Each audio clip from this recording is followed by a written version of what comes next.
I don't belong here.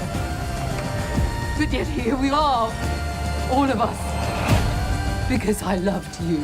We've seen Claire endure a lot. We reach a point in this season at the beginning where she's basically at her breaking point. Do you think that's an accurate take? And talk to me about why you think now things are hitting her a little harder. I do think that this is Claire unraveling in a way we haven't seen her before. I think, and maybe this is just why she's such a good doctor, or maybe because she's such a good doctor, this is part of her coping mechanism, but she's always been able to compartmentalize, put something in a box, put it to one side, move on. You know, we've seen this time and time again, to the point where sometimes I'd be like, is she Teflon? You know, but this event, this rape, this attack, this is something that has really shaken her to her core.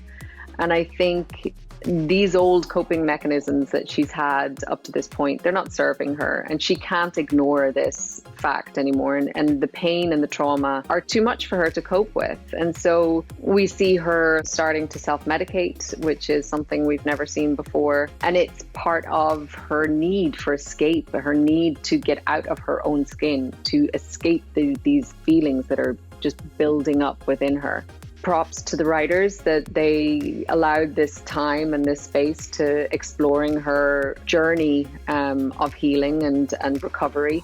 I think that was really important, because what we saw at the end of last season was really intense, and I think it's you need that time to sort of allow these characters to come out the other side of things. Jamie and Claire are so attuned to each other, but he must not know at the beginning of the season how deeply this is affecting her. Or maybe he knows and doesn't know how to approach it. I don't think he knows how deeply, for sure. I think he's very aware and is watchful. He's been through his own trauma, and so knows that I guess we all deal with it in different ways. And yeah, Claire's history is that she normally does compartmentalize and move forward, and so I guess he's giving her space, giving her time to heal, and he's there for her. He lets her know that, but I guess he expects her to come to him if she indeed is struggling or is having trouble with that, and doesn't expect her to be in quite a bad way as we find out she is. So it is a surprise for him.